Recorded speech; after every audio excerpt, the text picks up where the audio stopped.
안녕하세요, 여러분. 대학 순위 정말 익숙하죠? 그런데 말이죠. 그 순위표에 찍힌 숫자들 대체 어떻게 만들어지는 걸까요?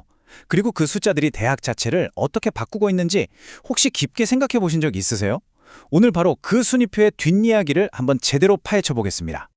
자, 한번 상상해 보세요. 전 세계의 대학이 무려 16,000개가 넘습니다. 정말 어마어마하죠? 여기서부터 딱 고민이 시작되는 거예요. 이 수많은 선택지 앞에서 최고를 골라야 한다니 머리가 아파오죠. 바로 이럴 때 깔끔하게 정리된 순위표 하나가 얼마나 달콤한 유혹인지 다들 공감하실 겁니다. 네, 바로 이겁니다. 대학 순위가 가진 힘의 핵심, 바로 단순함의 유혹이에요. 정말 복잡하고 뭐가 뭔지 모르겠는 이 대학의 세계에다가 마치 마법처럼 딱 하나의 줄을 세워주는 거죠. 1등부터 꿀등까지 아주 명확한 질서를 부여해 주는 겁니다. 자, 그럼 첫 번째 이야기, 단순함의 유혹으로 들어가 보겠습니다. 도대체 우리는 왜 이렇게 순위 목록에 끌리는 걸까요? 그리고 이 거대한 순위 시장을 쥐락펴락하는 플레이어들은 과연 누구인지 지금부터 한번 살펴보겠습니다. 물론 예전에도 나라별로 순위를 매기곤 했어요. 하지만 우리가 지금 알고 있는 이 글로벌 대학 순위는요, 사실 21세기에 들어서면서 본격적으로 시작된 현상입니다. 그 시작은 2003년 중국 상하이 교통대학에서 발표한 ARW였고요. 바로 다음 해에 TH와 QS가 손을 잡고 순위를 내놓았죠. 나중엔 둘이 갈라섰지만요. 어쨌든 지금은 바로 이 셋, ARW, TH, QS가 세계 대학 순위의 빅3로 불리고 있습니다. 자, 그럼 이제 엔진룸을 한번 열어볼까요? 이 순위라는 게 도대체 어떻게 만들어지는지 그 속을 들여다 봐야겠죠? 대학 순위를 진짜 제대로 이해하려면 각각의 순위가 무엇을 재고 있는지부터 알아야 하거든요. 이게 정말 중요한데 놀랍게도 이 기관들이 전부 다른 자를 쓴다는 겁니다. 이 세 기관은요, 정말 뚜렷한 개성, 아니 철학을 가지고 있어요. 먼저 ARW는 뭐랄까 오직 연구 성과 하나만 파는 연구 덕후 같은 느낌이에요. 노벨상, 논문 이런 것만 보죠. 반면에 QS는 사람들이 어떻게 생각하는지, 즉 평판에 아주 집중하는 마케터에 가깝고요. 마지막으로 THE는 교육, 연구, 국제화 이것저것 다 보려는 팔방미인 스타일이라고 할 수 있겠네요. 자, AIW의 속을 좀 더 자세히 볼까요? 정말 재밌는 게 뭐냐면요. 평가 항목의 40%가 노벨상이나 필즈상 같은 교직원과 동문의 수상 실적이에요. 또 다른 40%는 저명한 학술지에 실린 논문이고요. 이게 뭘 의미할까요? 그렇죠. 한번 상위권에 오르면 순위가 거의 바뀌지 않는다는 겁니다. 이미 수십 년 전에 받은 노벨상이 계속 점수에 반영되니까요. 정말 그들만의 리그가 될 수밖에 없는 구조죠. 이번엔 QS를 한번 보시죠. 와, 이건 뭐 거의 인기 투표라고 해도 될 것 같아요. 점수의 무려 절반, 50%가 설문조사로 결정됩니다.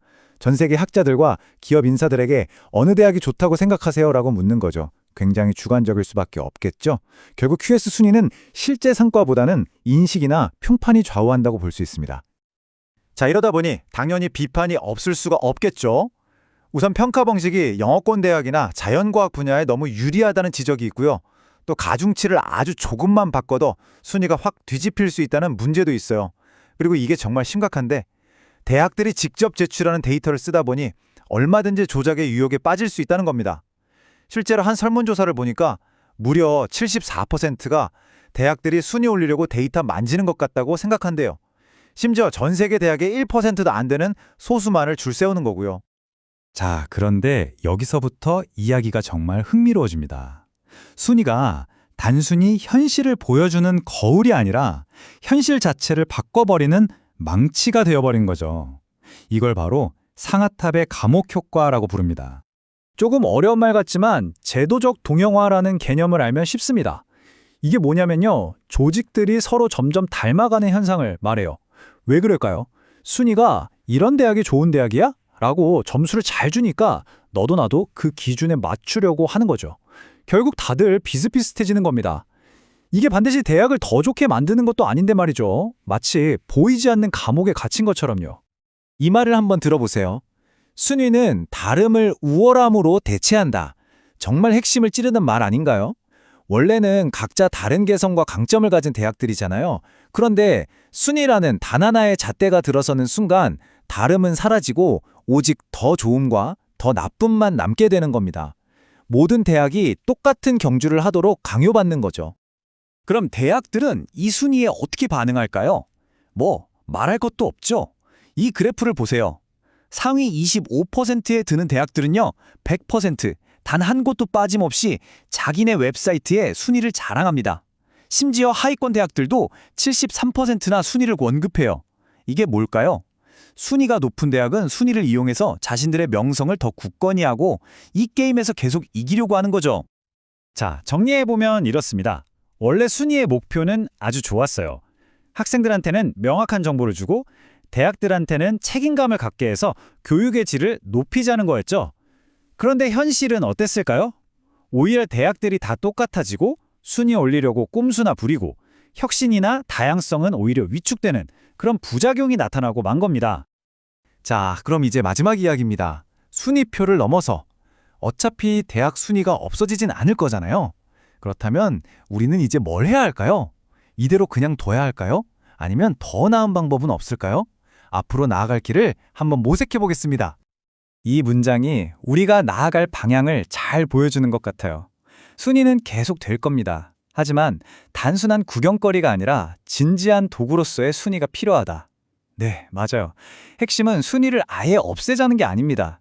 이왕 쓸 거면 더 제대로, 더 투명하게 만들자는 거죠. 그리고 순위 하나에만 매달리지 말고 다른 좋은 도구들을 함께 활용하자는 겁니다. 그 대안 중 하나가 바로 벤치마킹입니다. 이 둘의 차이가 뭘까요? 순위 매기기는 누가 1등이야?를 가리는 경쟁이 목표죠. 결과는 그냥 서열화된 줄 세우기고요. 하지만 벤치마킹은 다릅니다. 어떻게 하면 더 잘할 수 있을까?를 배우는 학습 과정에 가까워요. 서로의 장단점을 분석하고 모범 사례를 배우는 거죠. 목적 자체가 완전히 다른 겁니다. 이런 새로운 접근법의 좋은 예가 바로 U 멀티랭크입니다. 이건 기존 순위랑 완전히 달라요. 첫째, 교육, 연구 등 여러 차원을 동시에 보고요. 둘째, 이게 진짜 중요한데 사용자가 직접 나는 이게 중요해 하고 기준을 선택할 수 있어요. 셋째, 비슷한 대학들끼리만 비교해줍니다. 예를 들면 작은 예술대학을 거대한 연구 중심 대학과 한 줄에 세우지 않는 거죠. 그리고 마지막으로 대학 전체가 아니라 학과별로 순위를 볼 수 있고요. 훨씬 합리적이죠? 아예 판을 바꾸려는 시도도 있습니다. 바로 OECD의 HELO라는 프로젝트인데요. 이건 대학의 평판이나 시설 같은 걸 보는 게 아니에요. 아주 근본적인 질문을 던집니다. 그래서 이 대학 졸업생들이 실제로 뭘 알고 뭘 할 줄 아는데? 학생들의 실제 학습 성과를 직접 측정하자는 거죠. 정말 중요한 관점의 전환이라고 할 수 있습니다. 그래서 오늘 이야기의 마지막은 이 질문으로 맺을까 합니다. 셀 수 있는 모든 것이 중요한 것은 아니라면 우리는 지금 무엇을 놓치고 있는 걸까요? 어쩌면 순위표의 그 편리한 숫자들 때문에 우리는 정작 숫자로 표현할 수 없는 더 소중한 가치들을 잊고 있는 건 아닐까요? 진정한 교육이란 무엇인지 한 번쯤 깊이 생각해 볼 시간이 된 것 같습니다.